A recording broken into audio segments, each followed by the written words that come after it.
Você está ligado no Cidadania da TV Senado. Nós vamos falar hoje aqui sobre as perspectivas do setor agrícola agropecuário no Brasil. Está aqui conosco a senadora Ana Amélia, do PP do Rio Grande do Sul. Senadora, muito obrigado pela sua presença nos estúdios da TV Senado. É sempre um prazer conversar com você, Elival.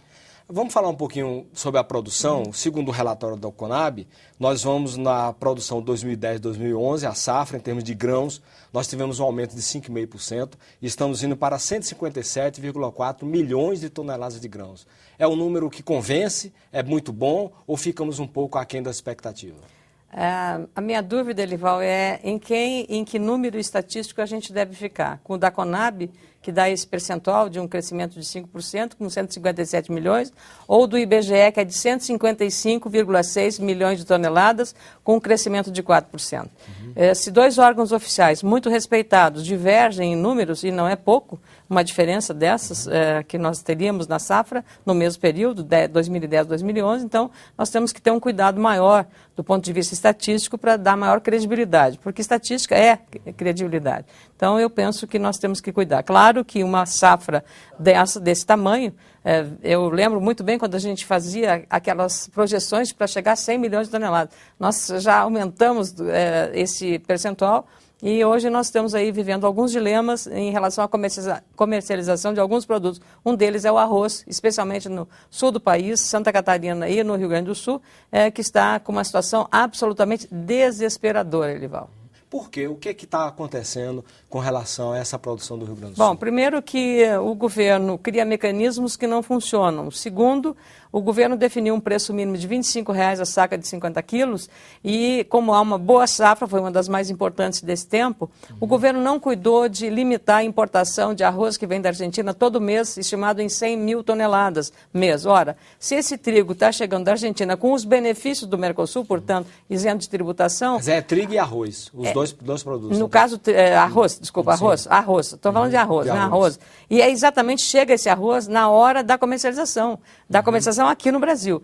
Então, os agricultores que esperavam, digamos, pagar as suas contas e ter um resultado de lucratividade, eles estão amargando um prejuízo, porque o custo de produção está muito mais alto do que isso. Então, a indústria está pagando aí R$19,00, R$18,00 a saca de 50 quilos e está numa situação desesperadora, porque todos os mecanismos negociados pelos parlamentares que estão dedicados a essa questão não chegam a entrar em operação e é uma situação, eu diria, desesperadora. Há muito drama de agricultores que estão num processo de endividamento muito agudo por conta exatamente que a renda não está pagando. Veja que não está sendo cumprido sequer o preço mínimo, que o que você deveria ter a observância de um preço mínimo está prevalecendo, mas preço de mercado. E aí o produtor, de novo, está pagando a conta. Mas tinha como se criar obstáculos à importação desse arroz da Argentina? Claro que tem, isso é uma decisão política, Elival. A Argentina não está fazendo tantas barreiras à importação dos produtos brasileiros. Felizmente, agora o Brasil não está sozinho, porque a União Europeia também está ameaçando recorrer à Organização Mundial do Comércio, porque a Argentina começou a fazer também as licenças não automáticas para os produtos europeus. E aí a Europa está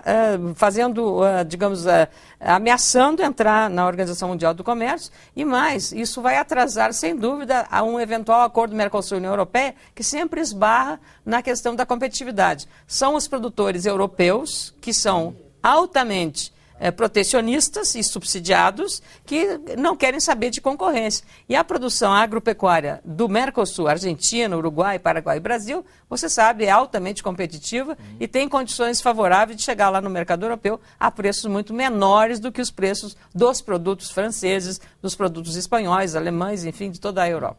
Essa questão, vamos dizer, de custo do produtor, vamos dizer, no sul do país, que tem mais aquela competição com o Uruguai e a Argentina, como é que está essa questão dos Aí custos? são as assimetrias dentro do Mercosul, que a gente tem discutimos até aqui no Senado, recentemente, num ciclo de debates da Comissão de Agricultura e Reforma Agrária, numa sexta-feira à tarde. Foram 3 horas com participação do Brasil inteiro como internautas, porque a TV Senado presta esse serviço de contato direto dos internautas e das pessoas. Então, o que se viu foram coisas assim dramáticas.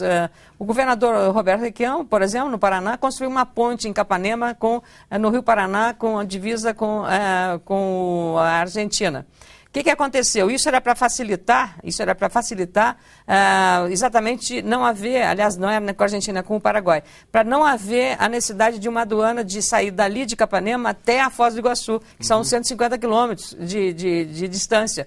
O que aconteceu? Ele fez a ponte esperando que fosse feita uma aduana binacional. Não aconteceu essa aduana binacional. Está lá a ponte e não acontece. Então, quem tem que atravessar a mercadoria no âmbito do Mercosul, Paraguai, Uruguai, Argentina e Brasil, são do Mercosul, tem que andar mais 150 quilômetros. Mais ainda, estou falando em logística, mais ainda, por exemplo, uma máquina agrícola fabricada no Rio Grande do Sul é vendida na Argentina a 60% menos, o preço é menor, 60% do que no próprio estado de origem, por conta dos benefícios fiscais. A mesma coisa acontece em arame farpado, defensivos, o óleo diesel, tudo é mais barato nesses países, em função exatamente da situação cambial, da situação de políticas econômicas, a tributária desses países e as logísticas desses países. Um porto na Argentina é muito mais barato do que um porto no Brasil, não só em valores, mas também em eficiência. Mas apesar das divergências entre IBGE e Conab, pegando ainda os dados da Conab, houve um aumento de 3,9%, quer dizer, praticamente 4% na área plantada.